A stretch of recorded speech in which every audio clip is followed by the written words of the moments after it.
Live. Everywhere. On netrootsradio.com.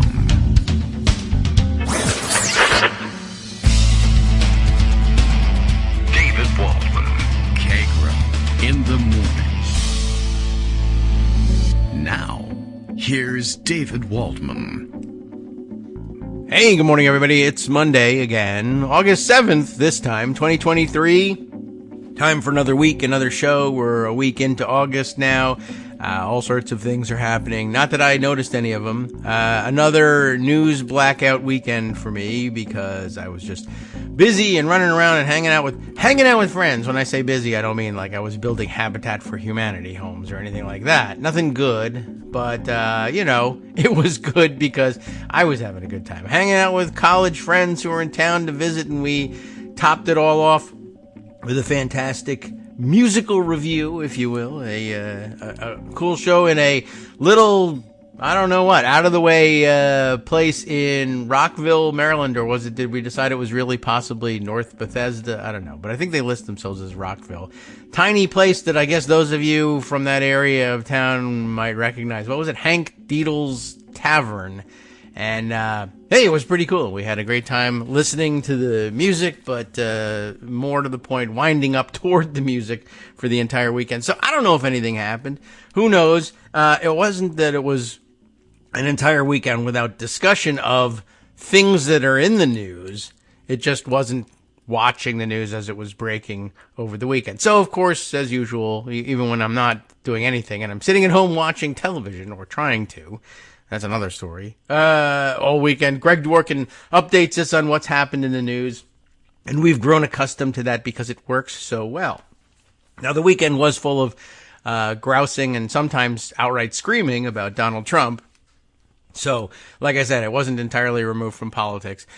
So we're raring to go, plenty of stories to catch up on, and both on the former guy, around and circulating around the former guy. Of course, lots of discussion over the weekend, so lots of new opinion pieces and analyses of what happened last week, which was, of course, the third round of indictments. And I guess it now being August 7th, we're waiting on what's going to happen down in Fulton County, Georgia, though now that I think about it, I thought I might have seen something a few days ago. Maybe Greg even mentioned that it might be the end of August. It might even be the beginning of September at this point. I'm not certain what the timing is for Georgia. I think that's probably the last jurisdiction that we know of that's gearing up to indict Trump. So, it'll be an exciting fourth arrest for the supposedly former president. I mean, he's definitely former, supposedly president.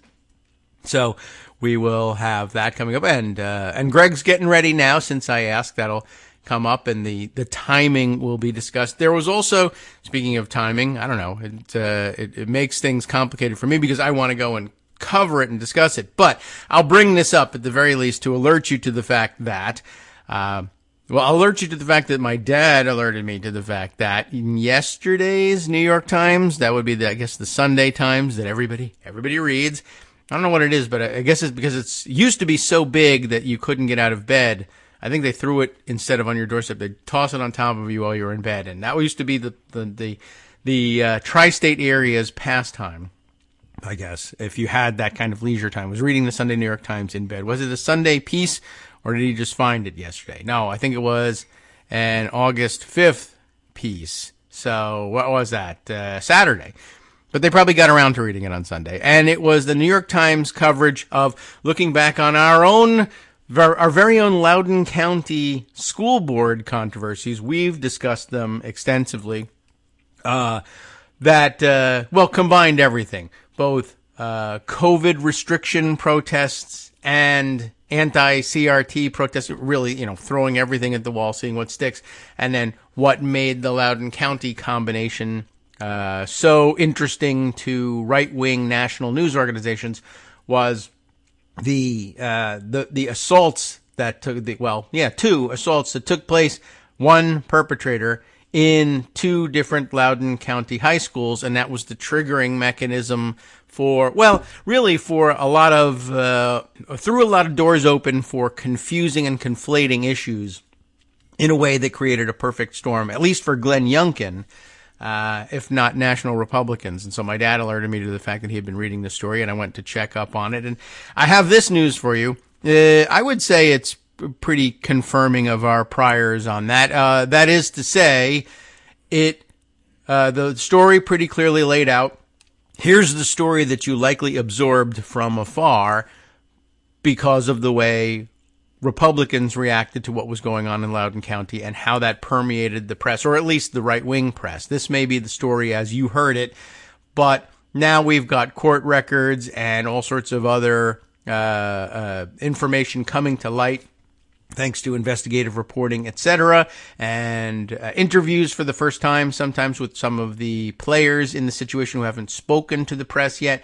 And lo and behold, the complex and complicated picture that emerges is a lot more like the one we described to you here. Not because we broke the story, but because we were reading local news sources and others, some national sources that were really analyzing what was going on. And we can say we curated a good news feed for you. So if you're wondering about that situation, how it's coming out, now that at least one of the trials is over, and of course the trial of the perpetrator, the juvenile perpetrator, or the boy who perpetrated these assaults, is long since over, and we know the results. And that actually gave us the first round of real information about what was going on, because people had to testify in court as to what happened. And it turns out, as always, the situation was a lot more complex than it was first portrayed. But now the school officials who were specifically charged by incoming Virginia Attorney General Jason Miyares for a grand jury investigation and specific targeting with a special prosecutor, etc., have begun going on trial. You may remember that I told you, and I don't think we discussed it, the outcome of the trial on the show, but you may remember that I told you that one of the weirder indictments to come out of this special targeted, hyped up investigation was of the Loudoun County Schools public information officer. And if you live in Loudoun County and you have kids in school, or you are a kid in school, or were recently, you know exactly who that is. Wade Byard, the public information officer for Loudoun County Public Schools, which is how he announces himself when he calls you in the morning to tell you school is canceled because of snow.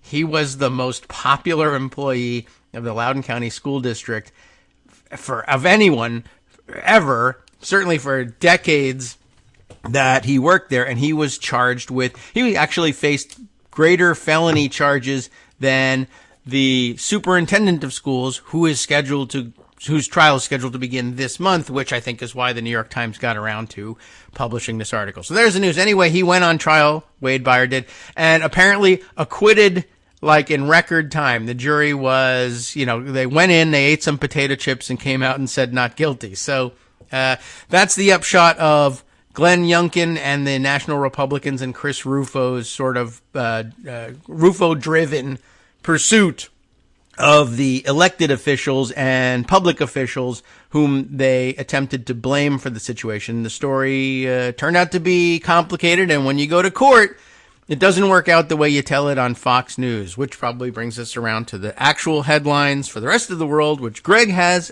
and it's time to talk to Greg already. Good morning, Greg. How are you? Hey, take your time. You're doing great. It was a fun story, and this Times piece is I'd like to encourage you, young David. You should have a podcast. You're doing really well. Why, thank you. I'm not the product of Loudoun County Schools, but I am near one. How's that? Okay. It's rubbing off on me. Thank you. Yeah, I once walked by a courthouse, which is why I talk about all this legal stuff. Right. It's like staying in a Holiday Inn, according to the commercials. Except not staying in it, just like walking by it. Right. Yeah, that's it. Yeah.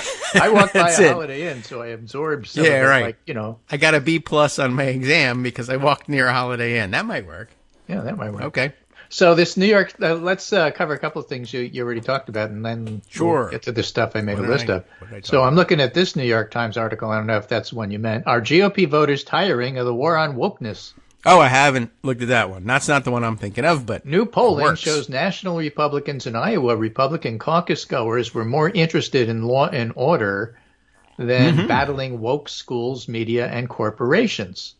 Okay. Long article. Sense. It says the findings hint why Mr. DeSantis, who's made his battles with woke schools and corporations central to his campaign, is struggling, and again show off Mr. Trump's keen understanding of part of the Republican electorate. Campaigning in Iowa, Mr. Trump was blunt. I don't like the term woke.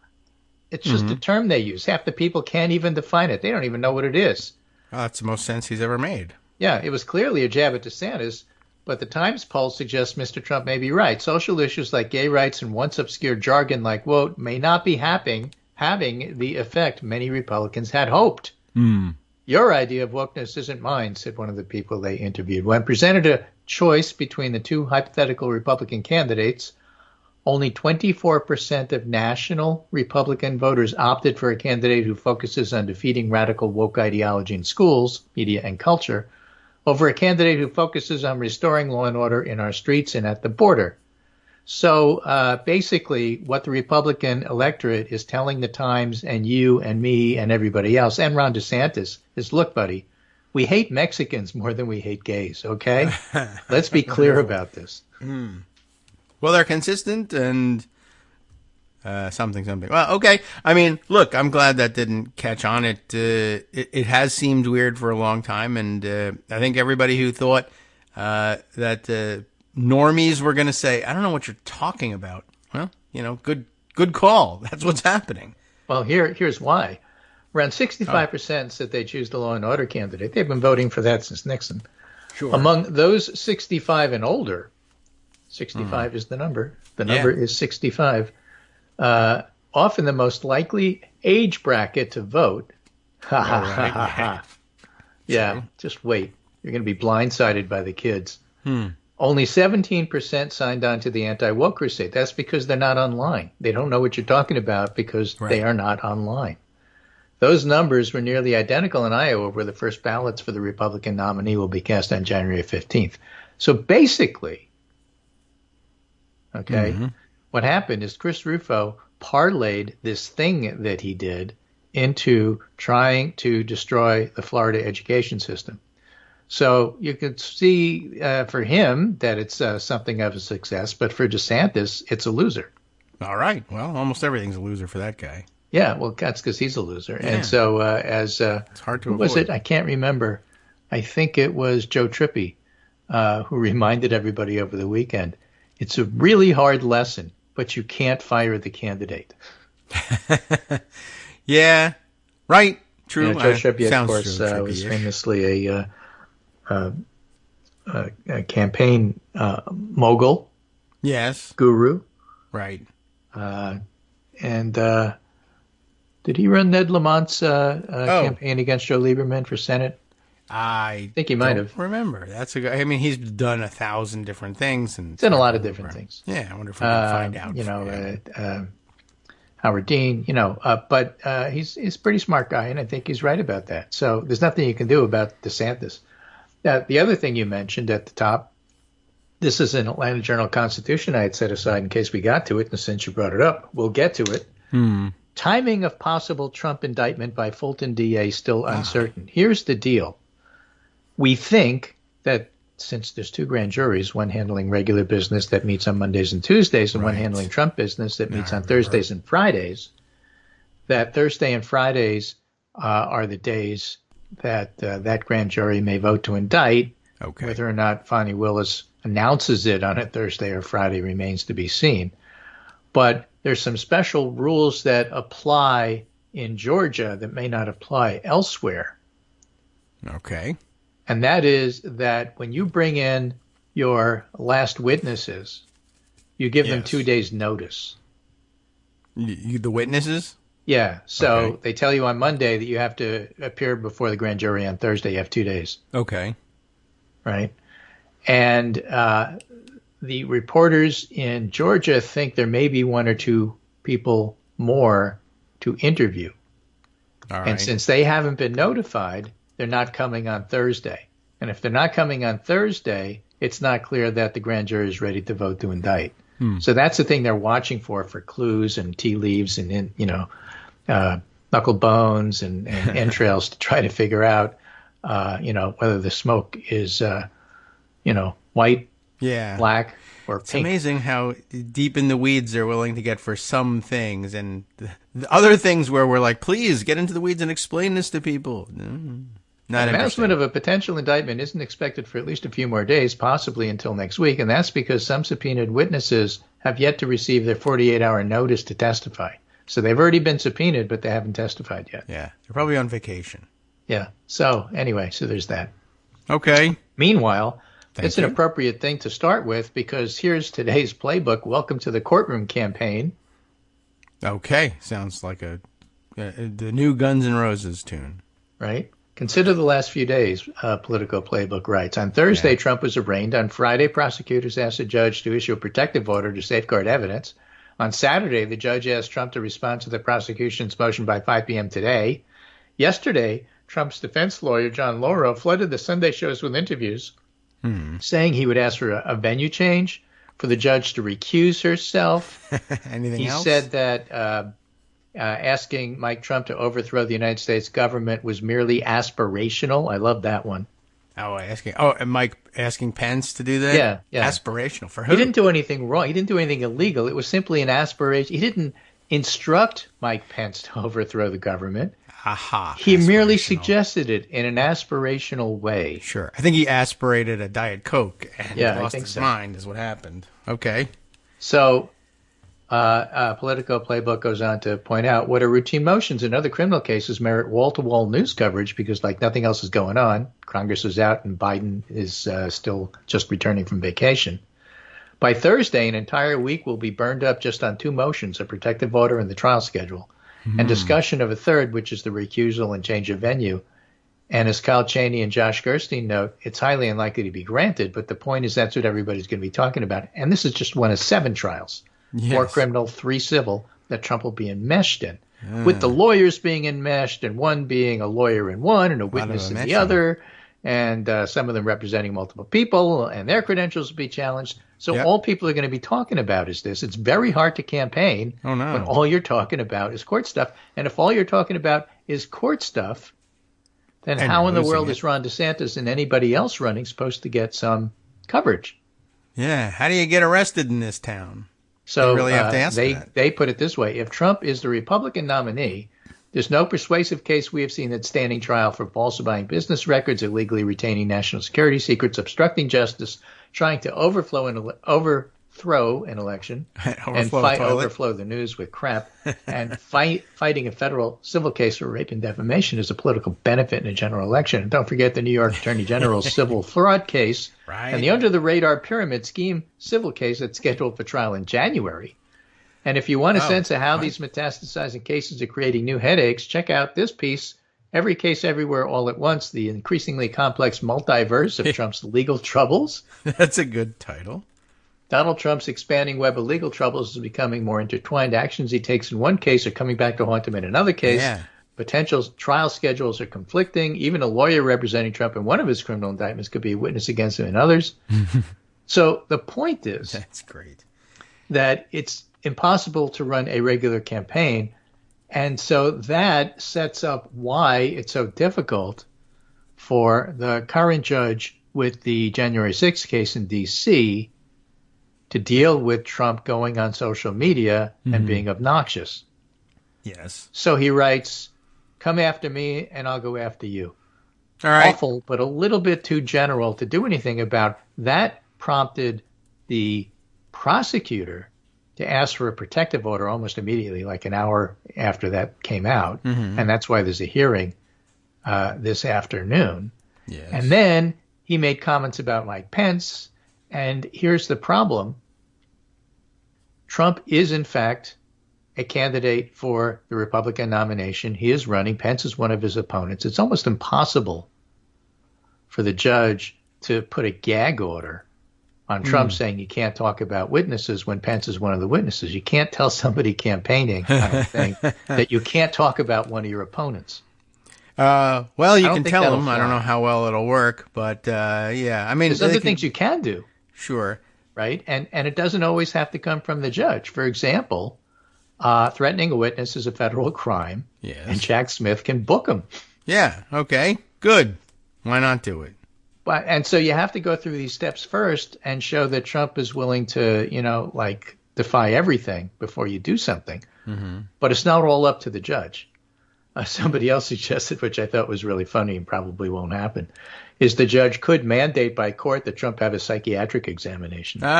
It would be embarrassing. It wouldn't do anything, but he deserves it. Yeah, and not one of those ones where you're supposed to pick out which one is the lion and what time does this clock say. A real one. Exactly. Well, okay. Anyway, we'll see what this is a no-nonsense judge, so we'll see what she does this afternoon. They should just assign cops to follow him on his campaign just in case they need to arrest him every time he opens his mouth for violating the orders. It would be all right with me if he gets arrested 6-7 more times while he's on the campaign trail. I mean, that's good coverage. Mind. Trump says they'll seek a recusal venue change in January 6th case. Yeah. Because, why don't you just come out and say I'm a racist and I don't believe a black judge and a black jury can adjudicate me fairly. Mm-hmm. I want the trial to be in Levittown.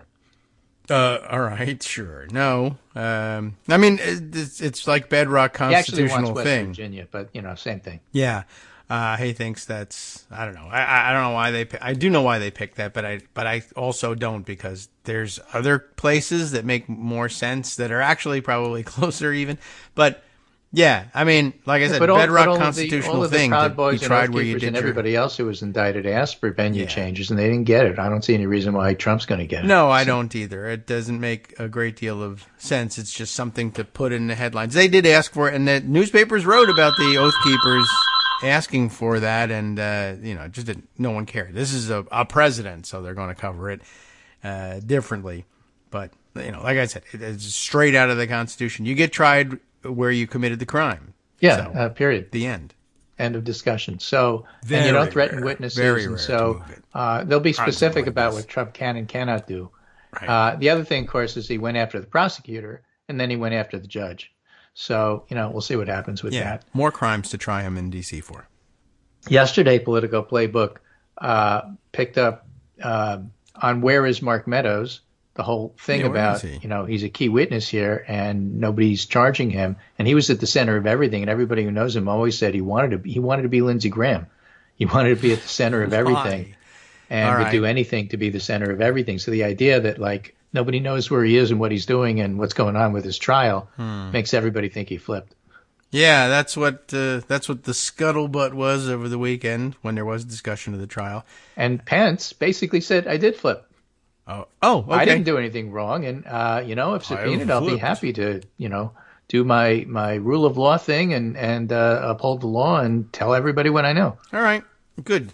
It's a good position. It's a lane for the presidential race. The law and order guy who does the right thing, even when it's tough or whatever. I don't think it's going to get him over 5%, but it's a lane. Well, it's interesting because even little Ron DeSantis, Meatball Ron, decided that he was doing so badly he had to go and get interviewed on NBC. Tasha Burns interviewed him and said, did Trump win the election? Well, no, he didn't. Joe Biden is the president. Oh, all right. But that's not the point. It just wasn't run well. Yada, yada, yada, yada. Oh, but he said race. It. Okay. He said Trump didn't win. All right.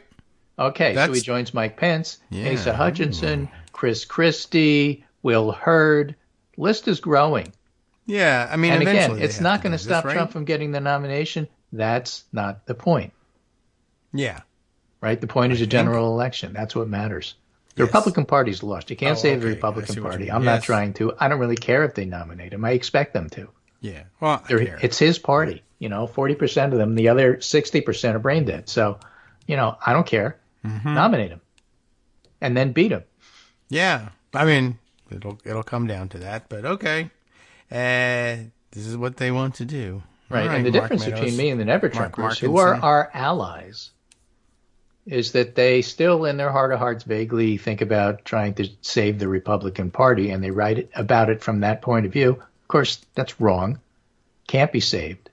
What has to happen, and it won't happen this time, unfortunately, is they have to nominate somebody other than Trump. Trump takes his people and leaves the party, and the party self-destructs. That would be best for America. It won't happen because they'll nominate him. Mm-hmm. And the other Republicans are gutless and only care about getting themselves elected.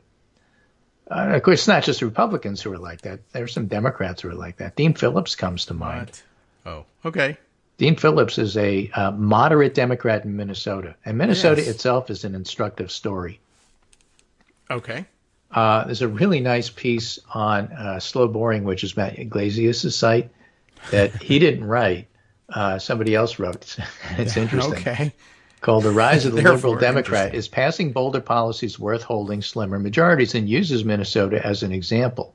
It's been a long time since Minnesota actually had control of government. They got it. What did they do? They started passing really liberal policies with a very small majority. Mm-hmm. The point of the article is, what's better for Democrats? Have this tiny majority pass liberal stuff, or try to so-called moderate yourself, unquote, in the hopes of the next election getting more people to vote for you because you're moderate. Yes. And the point is that always fails, because the next election they just flip back to the other side and you got nothing done. So it's better to just go ahead with your narrow majority and pretend you're Texas and Florida and just push through the policies you actually want. They're doing that in Wisconsin too, and we'll get to that story because the Supreme Court's blowing up over it in Wisconsin. But that's his point. So Dean Phillips from Minnesota, a moderate who's watching all of this going on, says, I think the time is right to declare that somebody should run against Joe Biden in the primary, and maybe it should be me. If he wins, I support him.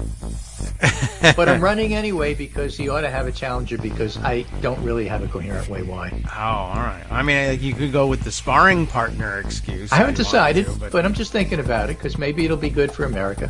What the hell are you doing? All right. Seth Moultoning, I guess. Well, anyway, I don't think there's any mass call for his candidacy, but I do know who he is. That is something. Self-Moulton and other people, same thing.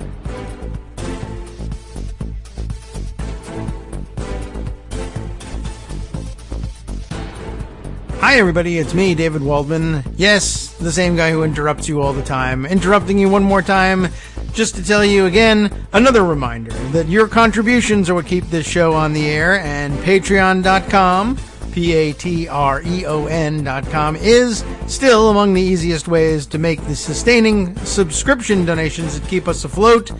Are you ready for the pep talk about how our Patreon campaign is still going strong and growing? Well, too bad. Yeah, the plain fact is we actually are headed in the wrong direction, and whereas we once had about 175 monthly patrons, we're now actually down below 150. Time to recruit some more. Not exactly the kind of news I wanted to share, but there it is. For those of you in a position to support the show, Patreon.com does make it easy to make those secure, recurring monthly contributions to do so. Patreon.com/KagroX gets you straight to our donation page. We've been through a lot together. The worst of the pandemic, we hope. The worst of the insurrection, we hope. So go ahead and treat yourself. You don't need an excuse. Give yourself the gift of a little something you enjoy in life. Support the show. And of course, if you happen to prefer using PayPal or even the Square Cash app, we're up and running on those options too. So thanks again, everyone, for all your support. We couldn't, or at least shouldn't, do it without you. Hope you'll be on board soon too. Thanks for all your support.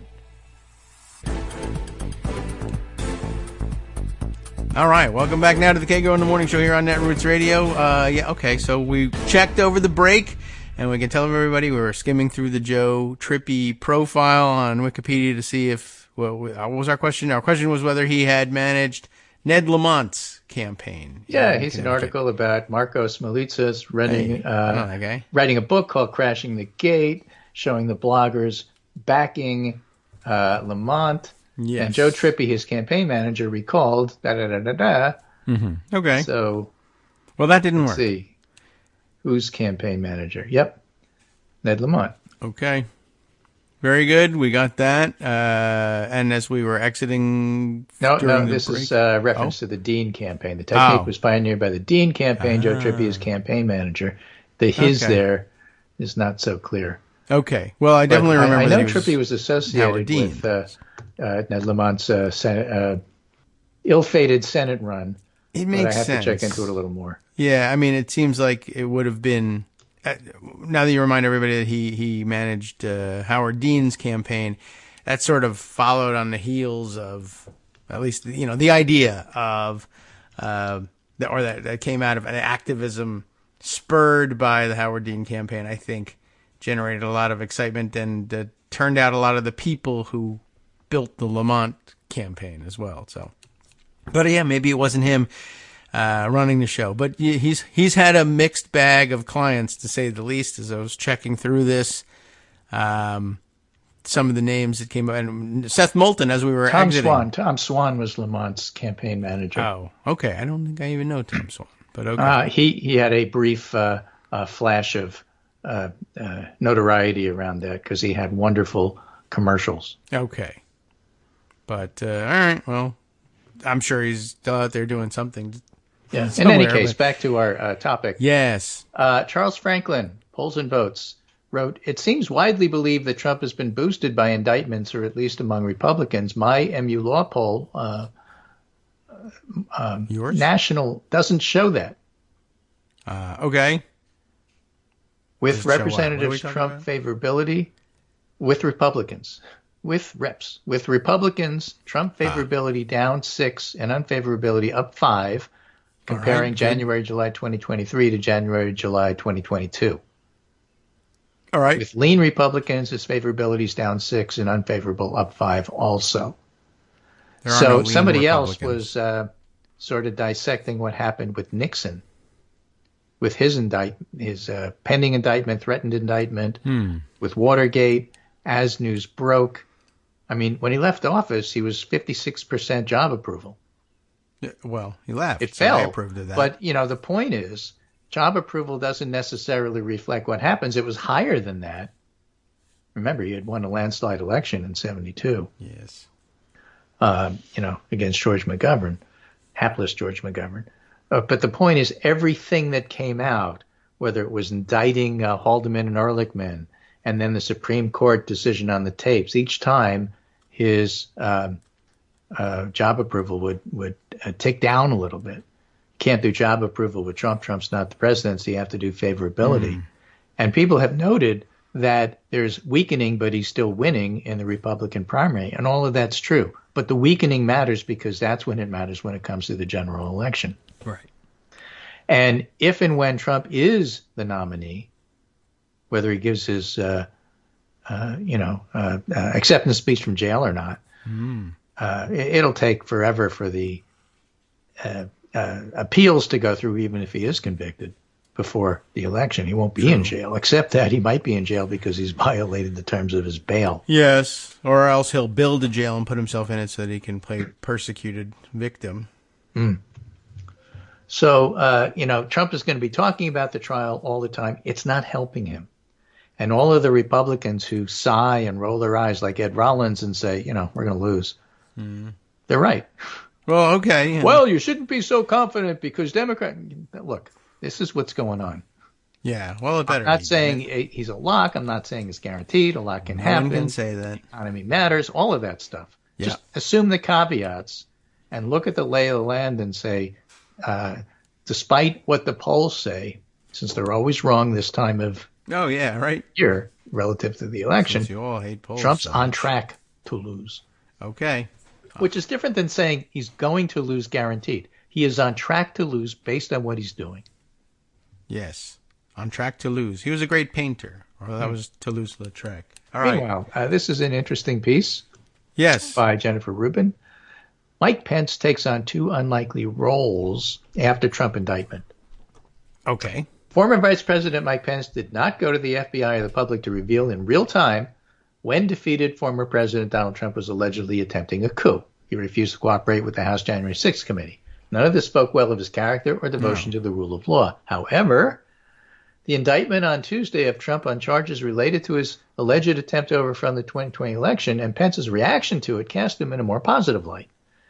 The indictment reveals not only Pence's ability to withstand alleged constant entreaties to overthrow the election, it also demonstrates just how extensively Pence cooperated with special counsel Jack Smith. The indictment makes clear that pressuring Pence to send back the electors was a key part of the alleged conspiracy. At every turn, Pence rebuffed the scheme. That's where Michael Ludick comes in. That's where Mark Short, Pence's chief of staff, come in. Ludick is very helpful in telling the public this is going on. Short is very helpful in telling the January 6th committee and probably Jack Smith what's going on. So in paragraph 90 of the indictment recites Pence's recollections in numerous conversations in which Trump tried to persuade Pence to exceed his legal authority. Pence provided key tidbits to the special counsel, including this. The vice president responded that he thought there was no constitutional basis for such authority and that it was improper. In response, the defendant told the vice president, "You're too honest." Mike Pence now has merchandise that says, "You're too honest." That's good. That's actually the most responsive and modern day-ish campaign thing I've ever seen him do. Yes. Two takeaways from these allegations. Pence held his ground, and for Pence cooperation with Smith, but for that we wouldn't know most of the content of the private conversations. Moreover, we learned that Pence kept contemporaneous notes. That was a big deal at the time. Good note writing. Yeah. So apparently he had a calendar, and when something important happened, he would write down on the calendar what just happened. Yes, and that way he could avoid taking notes in front of Trump. Oh, I see. Right? So that Trump couldn't look at them and say, is you outlining a criminal conspiracy? Right. Give me those. I'm going to chew them up and spit them in the toilet. Well, good idea taking notes. And by the way, as you know, Republicans swear on their calendars, and whatever notes you write in your calendar is ironclad proof of the story you're telling. See Brett Kavanaugh. I can't wait for the Republicans to say, so he scribbled some crap in a calendar. That's not proof of anything.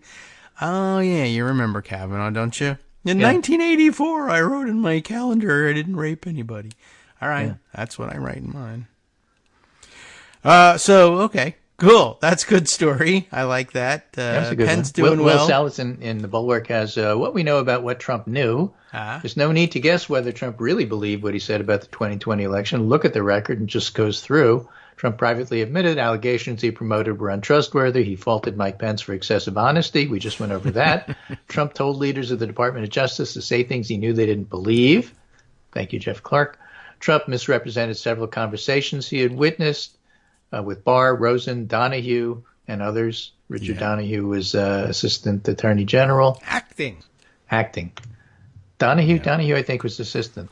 Yes, he was could have been acting for like 3 days because they kept changing people. Yeah, acting deputy attorney general, maybe was his title. Yeah, something like that. Okay.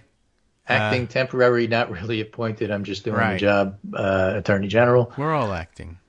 Trump refused to look at evidence that contradicted him, and together these incidents exposed Trump's fundamental duplicity. A man who routinely lies, tells others to lie, scorns honesty, refuses to consider contrary evidence, forfeits the presumption of sincerity. And basically that's what the prosecutor is going to tell the jury. Okay, trying it out in the court of public opinion first. Good idea. Now, there are some really bizarre Republicans who, for some years, have masqueraded as nonpartisan, above the fray, I'm just looking at the facts, ma'am, kind of people.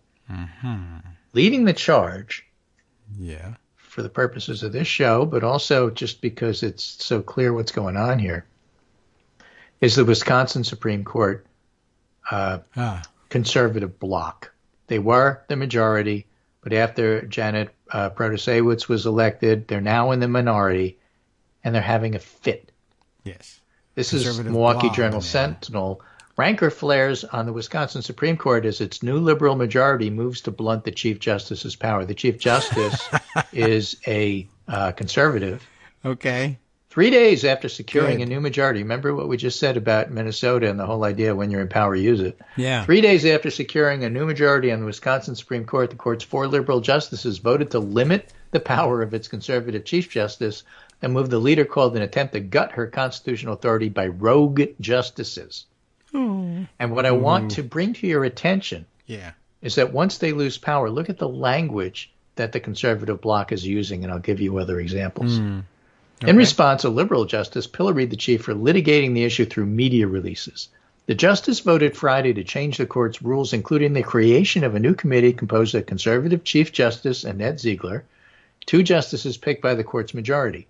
The liberal justices voted to shift powers from Ziegler alone to the new committee, in some cases eliminating the Chief Justice as the sole decision maker and instead assigning jobs to the committee, including appointments to the Wisconsin Judicial College, overseeing the state's courts director, picking members of state-level judicial committees, and the Planning and Policy Advisory Committee, and reviewing the court system's budget, among other matters.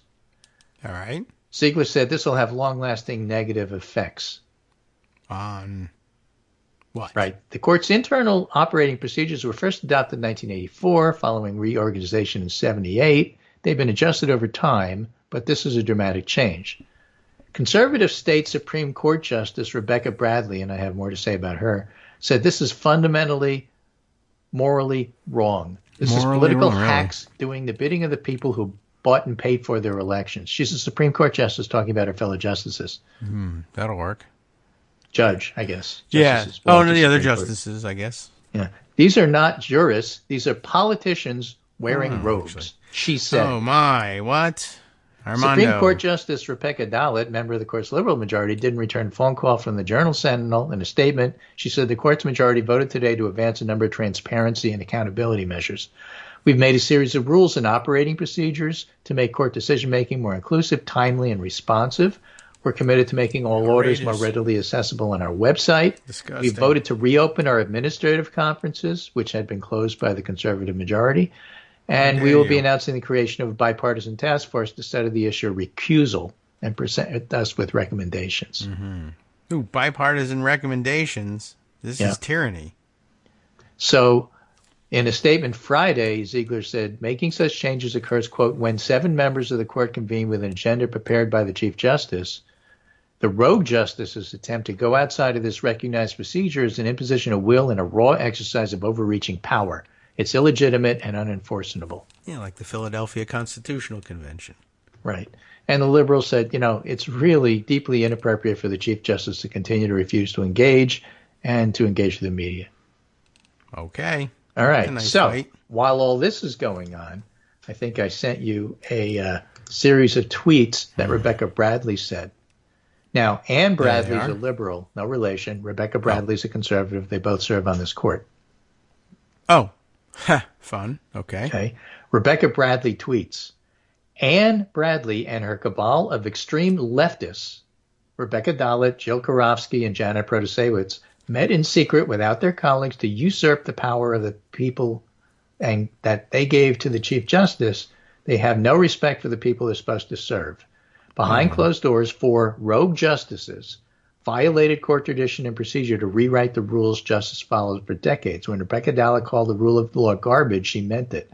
Nothing will stand in the way of their blatant power grab designed to advance their political agenda. They sully the institution of the judiciary. So these so-called nonpartisan jurists are in the habit of just referring to the other people on the court as extreme leftists. Yeah. Just let that sink in. That's just extreme their view somethingists of trying to change things that they don't agree with. Yes. Well, they're really illegitimate leftists. Leftists extreme in particular. Leftists at that. They're nonpartisan leftists. Yeah. All right. I mean, that's very telling. They fall right back in that language. Right. So, this is what happens when they lose. They can't deal with it. Yeah. Friday's move continues a bitter era on the court, says the Milwaukee Journal-Sentinel, that began more than a decade ago. In February 2010, conservative David Prosser, who retired in 2016, called Chief Justice Shirley Abramson a total bitch and threatened to destroy her. He later said he probably overreacted. What a leftist. Holy mackerel. Right. And it wasn't my fault because the members of the court's liberal bloc, he said, were masters of deliberately goading people into perhaps incautious statements. They made me do it. You turned me into a Nazi. Also, Walsh Bradley also said Prosser put his hands around her neck during an altercation in her office in 2011. Wow. So this has been going on for a long time. Well, only around the left side of her neck. And then I'll remind you of somebody else who vaguely may ring a bell with you, a guy named Michael Gableman. Yes. Yeah, and what he ended up doing, he was appointed special prosecutor on the election fraud allegations. Yes, exactly. Yeah, he was also one of the people in that right-wing bloc. So what do you know? There's been problems with the Milwaukee Supreme Court for a long time, and now that they've lost power, they're basically just screaming and yelling and having a temper tantrum, like Trump.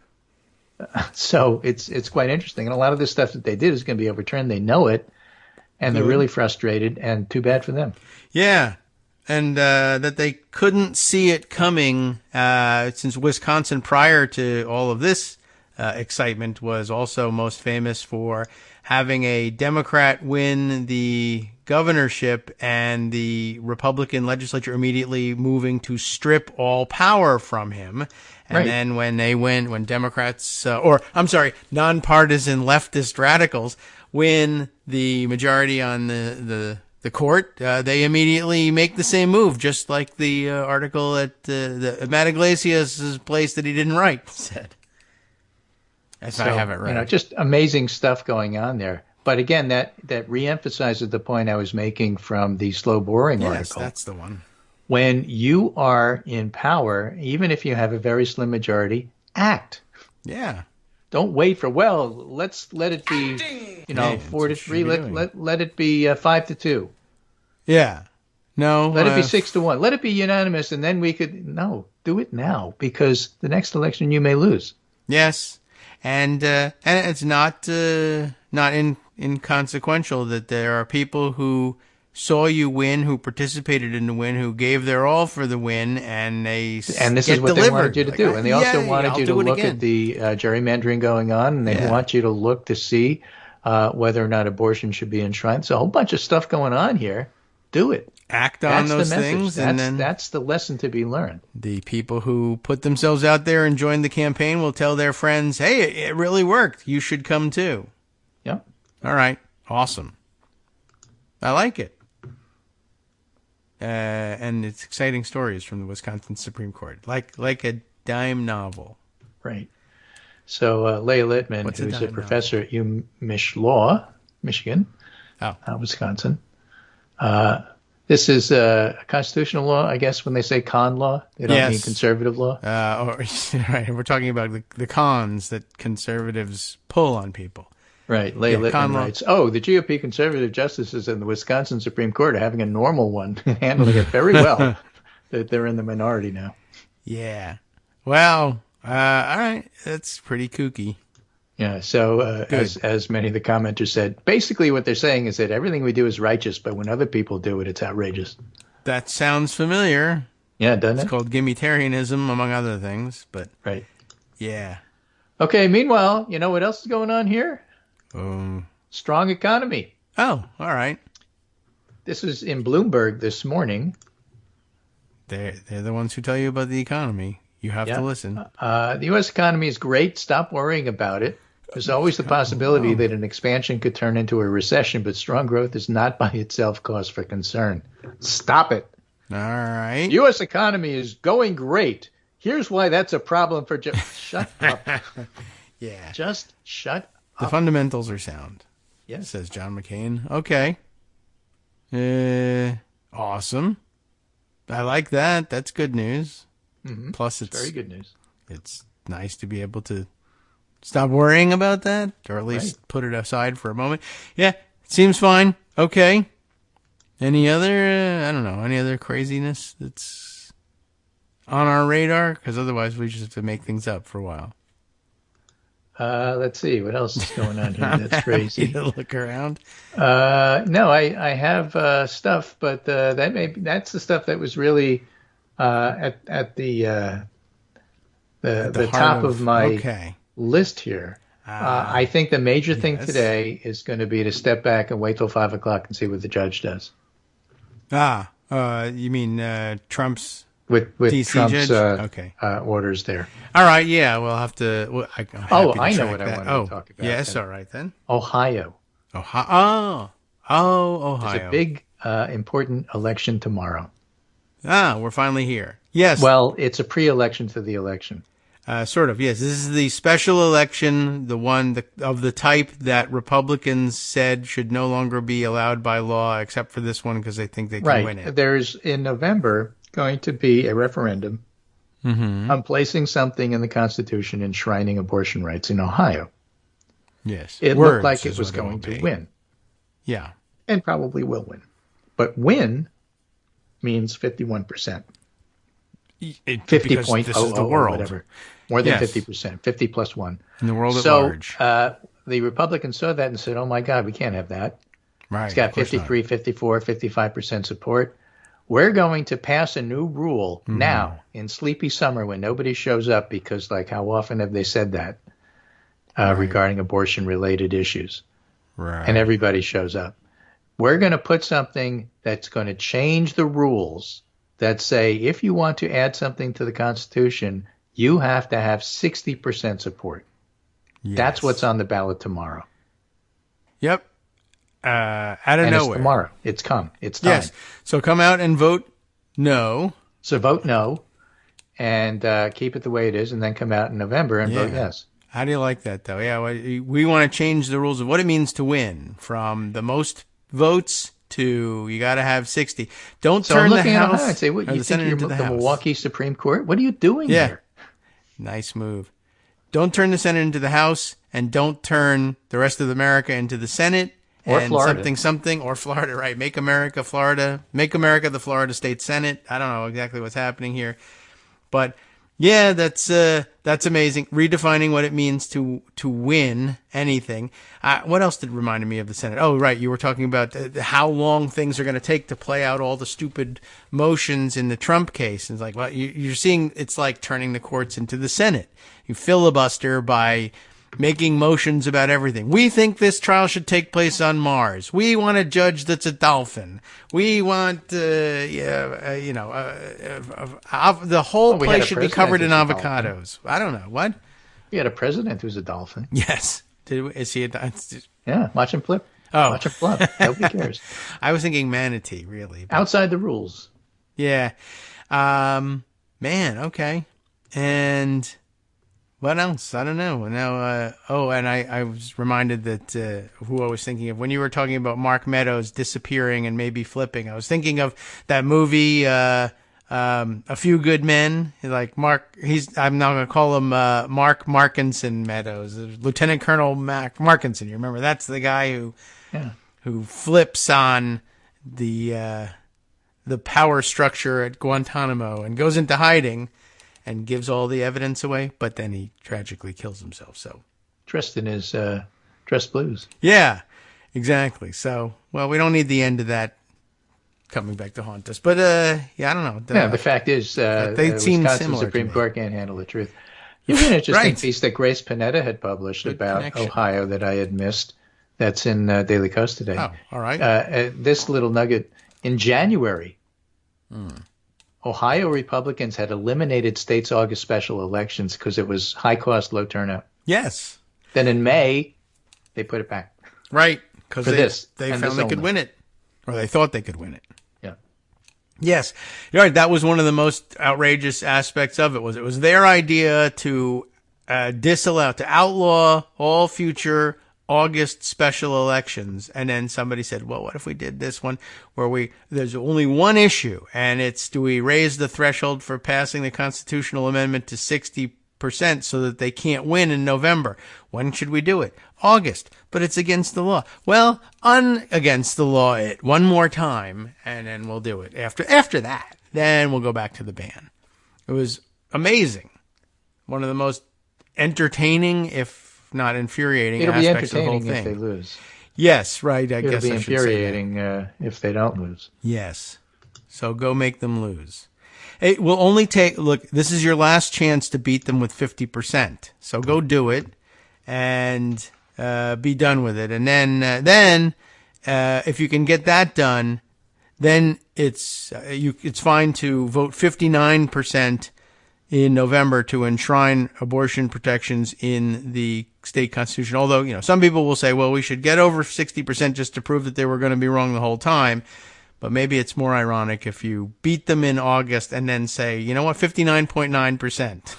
I withhold my vote just to jab you in the eye. Right. John Storr at the editorial board, by the way, is writing about the fact that Trump is, in fact, weakening and cites, among other things, here's Politico's Andrew Zhang on the scene of a third arraignment Thursday in which a few hundred people with little apparent partisan juice lined the streets waiting for Trump's arrival outside the E. Barrett Prettyman U.S. courthouse. I've been using that courthouse picture for a long time in my Trump trial pieces, the pundit roundups, because that's where it's all happening. And, we have pictures of it. But you can't have pictures inside the courtroom. And the other argument that's taking place is, should the trial be televised? Yes, not the revolution, of course it should. But this. These should be the Watergate hearings. Sure. And there's a lot of January sentiment 6th for that. Great. Just have the producer do it. Yes.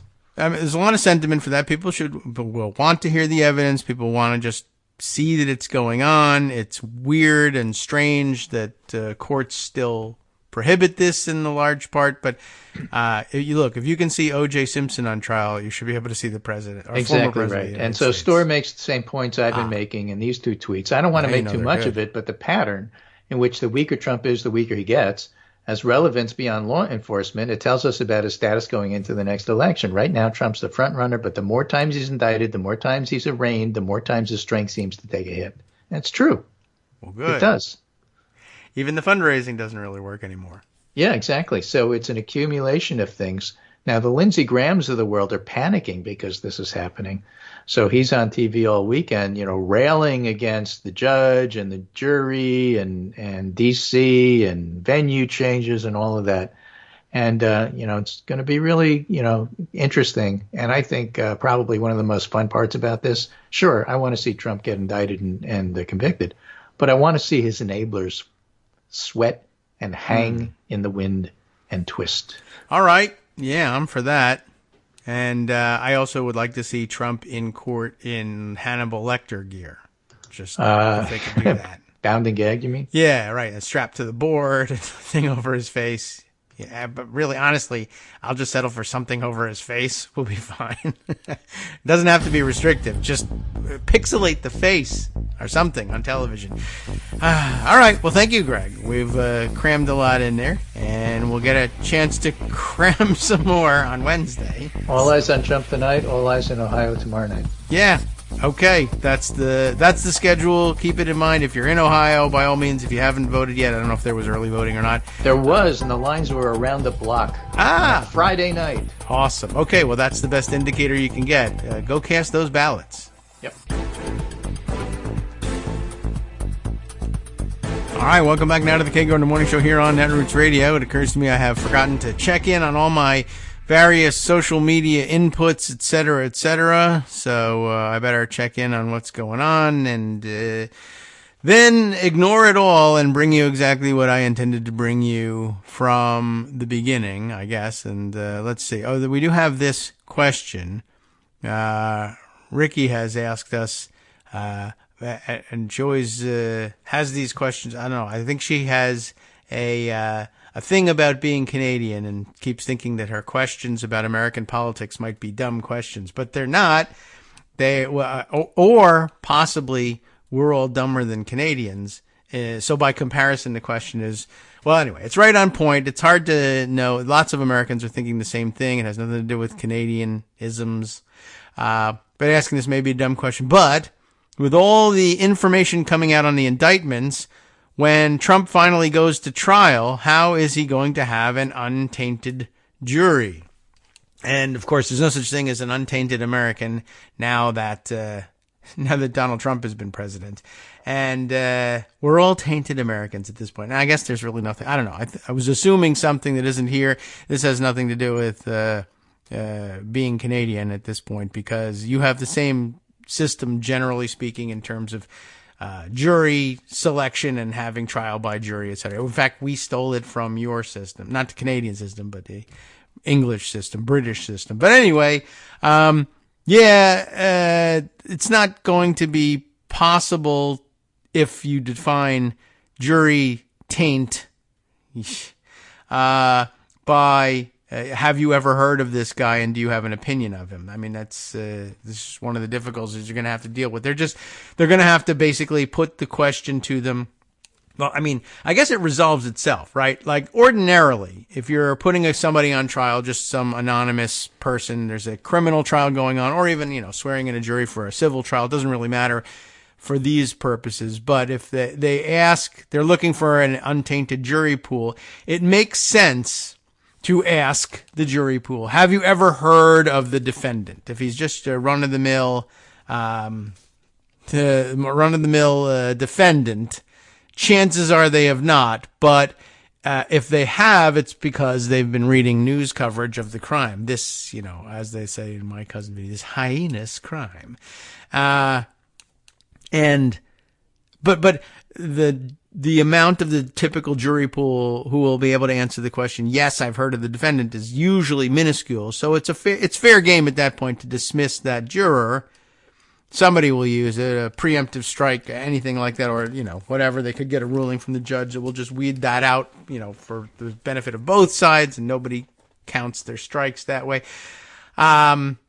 But when the defendant is famous for whatever reason, or, up to and including having been president of the United States, if, 90 something, 100 in some cases, % of the jury pool will have heard of the people, well, then you got to get a little bit more specific. But they will ask them point blank usually, do you think there's anything about the way you regard the defendant or the victim in this case, or whatever it is, kind of trial you're setting up, that would prevent you from rendering an unfair verdict in the case? They just will ask that point blank. And some people are honest and say yes, and therefore get dismissed. Some people just want to be dismissed from jury duty and say yes, and are therefore dismissed from jury duty. If you're willing to say yes, you'll be dismissed. Some people will lie and say no. Some people will be honest and say no, there's nothing that prevents me from rendering a fair verdict here. And depending on whether or not each side believes them, they may or may not use strikes against them. But yeah, the definition will be somewhat different. It won't be a matter of, have you ever heard of the defendant? Have you read anything in the newspaper about the case? It will be, well, what have you read and how much have you read and where do you read your news and what sort of opinions do you hold? And they'll just have to ask people point blank to be honest and decide whether or not they think they're lying when they say, no, I have no bias for or against Donald Trump. It will be a little difficult to do, but demonstrating it to the satisfaction of a court, and particularly perhaps to this judge, will be difficult to do. For Trump's attorneys to convince this judge that when 60% of the regular normies who don't bear any particular ill will toward anybody and don't pay much attention to politics say, I remember that he was president, I didn't vote for him, and I disagreed with a lot of his policies, that may not be enough, because if that was enough, then you'd have no jury pool. They got to have, a higher threshold to get to demonstrate bias. And even if they demonstrate bias, I mean, the defense's options in striking jurors from the pool are limited in number, and you're going to take what you get. So there will be some taint there, everybody. I know, my brother Mark, particularly enjoying this segment because it makes me say this over and over again. All right. So I think that, I don't know. I think that addresses the question. I don't know that it absolutely answers the question, but there we are. Let's see. Might as well hop back into Pocket and see what sorts of things I put aside here and remind myself of what they are. Okay.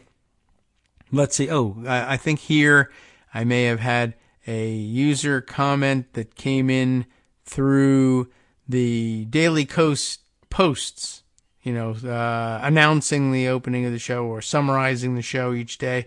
I don't remember which one that was used here, but let's go take a look.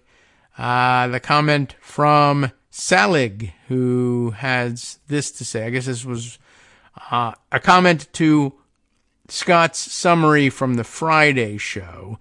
And this is an attempt to answer in these things, or to help clarify things. I'm pretty sure now. And by the way, Scott, what I'm thinking now, as a clarifying understanding of the suggestions you've made of doing promotional videos for each show afterwards, is even if it's not every single show, very frequently after I finish a show, I say, there's either a point that I made on the show that I want to refine or that I want to bring to social media from off of the show that I haven't discussed anywhere else. I guess whatever occurs, if anything ever occurs to me after the show wraps up and I immediately head to social media to make that point, that's the subject that I ought to be making the video about, instead of tweeting or mastodon tooting about it, or maybe in conjunction with it. Anyway, so wrapping up in the Friday show, I guess the part that I got most excited about from reading through the indictment, and we're still not done with the indictment, by the way, but it may be the end of the reading of the indictment, even though there's more left. I got to the part where Jeff Clark believes that he has a commitment from Donald Trump, who at that point is allegedly the president of the United States, to name him, Clark, to vault him over the entire leadership of the DOJ and move him from head of the environmental law section to acting attorney general. And that would therefore give him, well, interestingly, I guess this part deflates the claim that it would have given him the opportunity to fire his superiors, who I'm sure he thought were keeping him down and making him do dumb stuff like environmental law. But as it turns out, it wouldn't give him the power to fire them, but it would give him the power to prevail upon the president to exercise the president's power to dismiss those guys. But I was saying, I wish I had a camera on. I wish I could have seen what sort of reaction there was from Clark when he shows up at the meeting, or at a meeting later that night. And he's not, I think, if I understood the storyline of how things went, he may not have known why this meeting was being called that Thursday, was it? That Thursday night. But he might have imagined, since he was being summoned and so were the two top brass at the Justice Department who were standing in the way of his getting this letter sent to Georgia. Remember the letter? That just alleging that there was all sorts of fraud and crimes and telling them that they should reconvene their legislature. Well, he probably thought, given the timing and the personnel who were on board for this meeting, that this was Trump telling these two top brass, Rosen and Donahue, the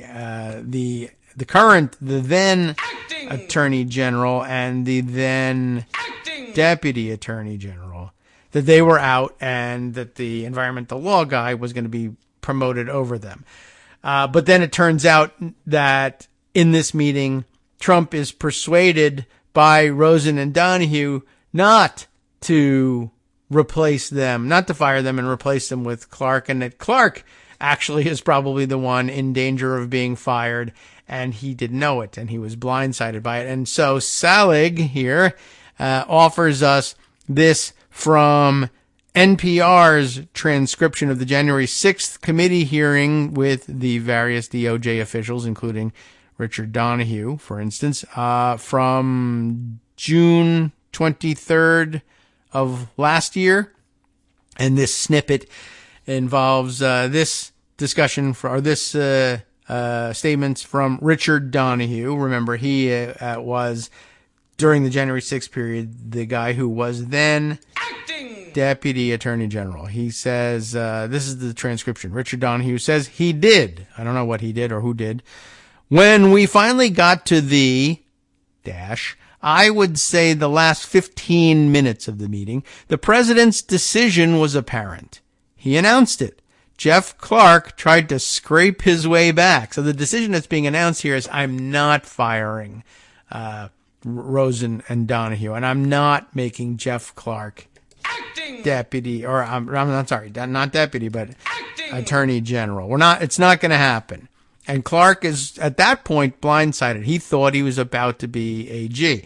But there he is. His decision was apparent. He announced it. Jeff Clark tried to scrape his way back. And and asked the president to reconsider. The president, this is interesting, the president doubled down and said, no, I've made my decision. That's it.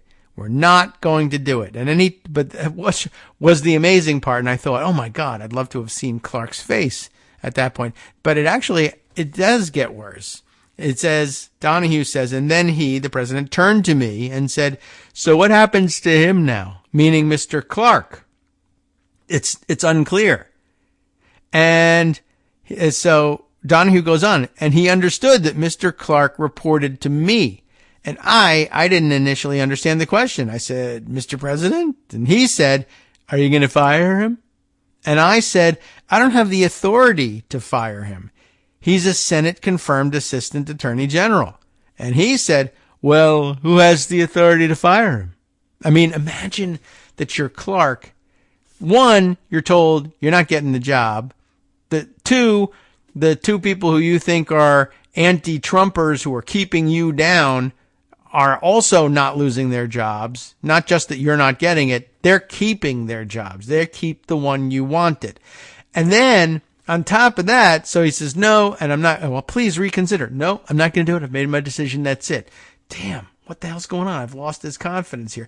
And then though, the guy who you bet everything on Trump turns to the people you were just thinking you were going to fire or ask him to fire.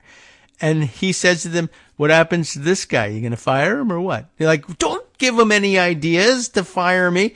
Oh, Mr. President, I can't fire him. Only you can fire him. Now that's the moment there where Clark is just like, gulp. Not only did I not get the job, but the guy who did keep the job just told the president how to fire me, how to get rid of me. He was asked point blank, are you going to fire him? No, I can't fire him. Only you can fire him. And he told that you just prompted Donald Trump to do his famous trademark line, you're fired, even though he never really does it in real life. Oh my God. What must have been going through Clark's head? But it didn't happen there either. He said, who has the authority to fire him? And I said, only you do, sir. Tears streaming down his eyes. And he said, well, I'm not going to fire him. I said, all right. Well, then we should all go back to work. Well, I guess he breathed a sigh of relief if he could breathe at all. But what a scene. But we're going to have to settle for that, I guess, because I don't know how much testimony there's going to be about that at the trial. But at least we have that moment, and we can wait for it to be dramatized in movie format at some point. And maybe some fantastic actor can really evoke that emotion of that scene to my satisfaction. So, okay, there you go. I thought that was, in fact, even more exciting and a good addition to the conversation. So thanks to Salig, or I'm sorry if I'm mispronouncing your crazy made-up screen name, or if that's your last name. Even worse for me for having screwed that up. Okay. Well, thank you for contributing that. I appreciated that input. And let's see. Ricky says, by the way, sorry about the taint. No problem. It's a legitimate word and adults are allowed to use it for either purpose. But we're supposed to be able to talk about these things with a straight face and no laughter from the peanut. Well, if there was no laughter, what would you be doing listening to the show? You could just read the newspaper and get depressed that way. Okay. Let's see. Other things to catch up on. Oh, looks like there's some developments from what's happening down with Eileen Cannon, but I'm going to have to circle back and read about those, and maybe we can digest them and discuss them tomorrow. Let's see. Other things that I wanted to bring to your attention that I have parked in pocket. How about something just for fun that has nothing to do with any of the things we've been talking about, but ought to be given mention, and this one is from Judd Legum's Popular Information blog thing, which is like now beyond blog because you can subscribe to them, things like that. All right. Republicans, I just like this one. Republicans publicly bash Bud Light. We all remember that because remember they gave 6 whole Bud Lights to a transgender person. And so there you go. That's at its most basic, that's the thing. A transgender person got some Bud Light given to them. So therefore, groomer, pedophile. Ta-da! That's the story. I mean, there's more to it. There's real nuance, etc. But for our purposes, it doesn't matter. What matters here is Republicans publicly bash Bud Light, but quietly pocket Bud Light money, which calls out two things. One, the absolute hypocrisy and utter shamelessness of Republicans. Of course, that's all here in the headline. Unstated, of course, but what should be understood in the headline, the unabashed shamelessness and whatever else we just said about the Republicans of the corporation that brews Bud Light. Not just because they brew Bud Light, which is shamelessness personified if you ask me, but of course, what the hell why is there Bud Light money being handed to people who are bashing Bud Light? It must entertain the Republicans to no end to get paid to do that, to do that and to, have been told perhaps by some advisor, you run the risk of not getting Anheuser-Busch money, and you get a lot of Anheuser-Busch money. And, I guess the savvier among the politicians were probably like, no, check this out. Watch this. You want to see cravenness in action? They're going to pay me. They're going to give me money despite my having done this. One might even get the idea that they were giving me money to do this. Well, what's the story? As Judd tells it, for months, right-wing political figures have targeted Bud Light, condemning the beer and its parent company, Anheuser-Busch, as irredeemably, quote, woke. You know the word, right? We'll have some music for that. Woke!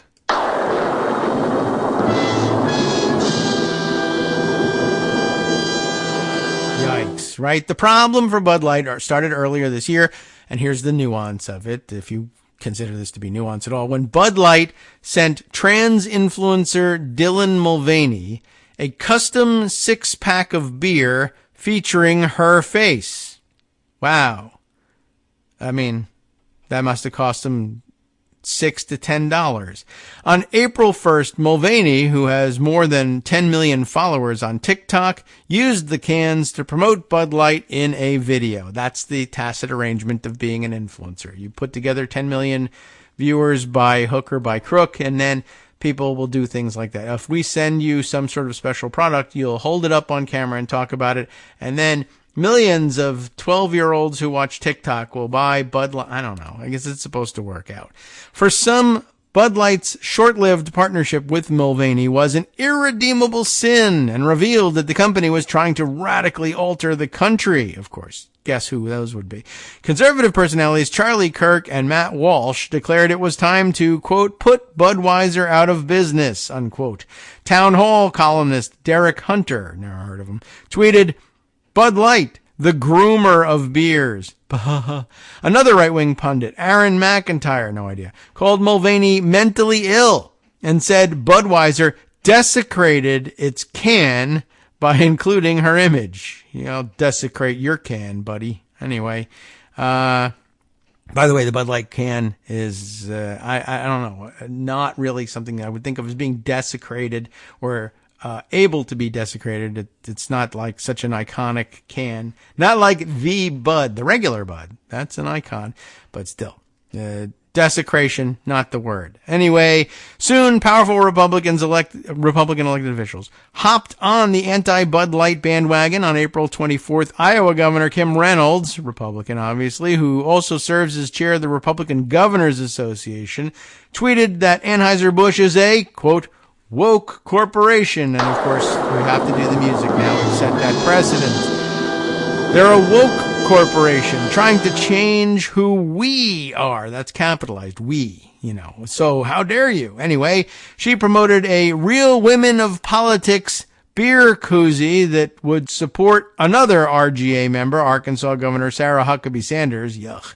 But I guess that was the play on the old, what was it, Real American Genius, or was one of the Anheuser-Busch campaigns? Real Women of Politics. Wowee. The koozies were styled like a Bud Light can with Real Woman, the words Real Woman, taking the place of Bud Light. That is super clever. Not really. An online video promoting the koozies attacked Anheuser-Busch, saying, quote, some big companies can't tell the difference between real and fake anymore, and real women work too hard for this S word. They're so edgy.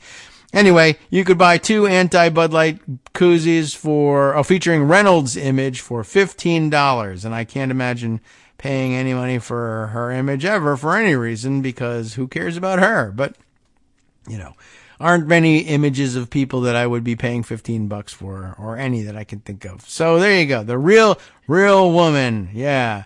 Reynolds did not mention in her tweet that less than a week before publicly trashing Bud Light, the RGA accepted a $25,000 donation from Anheuser-Busch. And again, the hypocrisy on one hand and the utter depravity on the other hand. Why are you giving them money when they're doing this to you? I don't know. You seem to love this abuse. If Reynolds really believes in Anheuser-Busch through its promotion with Mulvaney as a malign force seeking to undermine American values, it's unclear why an organization she controls would accept Anheuser-Busch's money, but Reynolds' conduct is not an anomaly.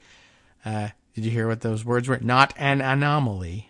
I've had too much Bud Light this early in the morning. Alabama Attorney General Steve Marshall, Republican, yes, attacked Anheuser-Busch in a May 23rd Wall Street Journal column as a company that embraced another thunder and lightning situation, ESG ideology. I'm getting tired of this already. But yes, ESG is an acronym for environmental, social, and governance issues. Remember, we talked about Republicans are mad at any corporation that makes any business decisions with environmental, social, or governance issues in mind, because companies should be solely focused on, making a profit and maximizing shareholder value, which is all sort of dependent on the environment and social conditions and governance. So it's really inseparable. But it's just an excuse then to be able to yell at any corporation that does anything that they don't like. Right? Okay. Well, anyway, let's see. So he goes on. Marshall, who also serves as chair of the Republican Attorney Generals Association, RAGA, not MAGA, testified at a congressional hearing earlier in May that ESG was a clear and present danger to consumers. Uh-oh. Look out for them. And to our democracy. Oh, right. We care about that one. ESG, Marshall said, was the work of a, quote, unelected cabal of global elites. And, that usually leads to vampirism in the minds of these folks. Anyway, who are trying to hijack our capitalist system and threaten hard-earned dollars of American workers. So they were going to boycott Bud Light and put them out of business, which would, of course, threaten hard-earned dollars of American workers. But like we said before, it's virtuous when they do it, and damnation for you when you do it. But while Marshall publicly decries the threat from woke companies like Anheuser-Busch, he quietly takes its money. RAGA collected $100,000 from Anheuser-Busch this year. $50,000 was accepted on May 23rd, the same day Marshall published his Wall Street Journal column. He might get the idea that he was being paid to do that by Anheuser-Busch. Anyway, the other $50,000 came from Anheuser-Busch, was donated on April 10th. So actually happened before then, but everybody knew, they can return the money at any time if they refuse to take it, but they love it. In a May 3rd interview on Fox News Radio, Congressman Jim Jordan, you know him, gave an approving nod to the Bud Light boycott, insisting that a friend of his wasn't drinking Bud Light at the White House Correspondents' Dinner. That's super important. But about 2 weeks earlier, Jordan accepted $2,500 from Anheuser-Busch PAC for his own re-election campaign. One of the most vocal critics of Anheuser-Busch's partnerships with Mulvaney is Florida Governor Ron DeSantis, and last month he announced that he is directing his state government to launch an inquiry into Bud Light's parent company. The probe will reportedly investigate whether Anheuser-Busch breached its fiduciary duty to shareholders by working with Mulvaney. Closely related to the ESG claims, right? If you are spending money promoting an influencer who is closely tied with a social issue like trans existence, essentially, that's ESG. You see, that's social/governmental issue, and the money that you spent on that promotion would be better spent maximizing shareholder value. I mean, you can ask that question about anything. Wouldn't shareholders be more interested in having higher dividends rather than, say, another commercial about the Swedish bikini team thing? Well, you could argue about that. That brings in more money. Maybe it does, maybe it doesn't. Well, if you didn't spend the money on the commercial at all, but gave it to me as a shareholder, right? But the suit doesn't go anywhere because it's gray area. So anyway, DeSantis will exploit this gray area, and he's not, I'm sure he's not the last one that they'll ever find doing this. But those are the most prominent names, the ones named by Judd Legum, pulling this particular stunt and doing so successfully because they get to bash Anheuser-Busch, and that makes them popular with the Republican fan base. And not only are there no consequences from Anheuser-Busch, but there are rewards. Well, I guess we'll be able to see side by side which model works best between the Anheuser-Busch response to being attacked by Republicans versus the Disney response from being attacked by Republicans. And that headline is out there too. I didn't grab that one, but maybe I should during the break. Florida losing out on millions and millions of dollars in convention business and other things from people or from moving their companies there to stay out of that state.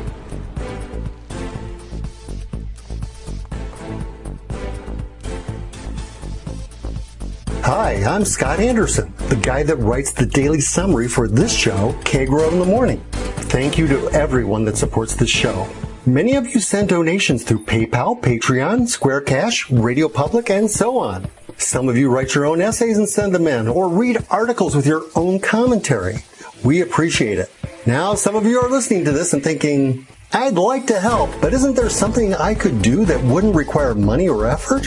Why, yes, there is. You can just like us. On Daily Kos, they call it the recommend button. YouTube has a thumbs up. There are hearts and likes and love buttons. Tap our love button. Tap our love button every day. Share our shows and summaries on Facebook and Twitter, YouTube and iTunes, Stitcher and Amazon. Most of these places allow you to write a review, so a sentence or two would be great. Recommend us to social media, or tell your friends to listen to the show. You aren't just helping us, you're helping them find their new favorite thing to listen to. You could change the world. So thank you in advance from me and everybody else in the world.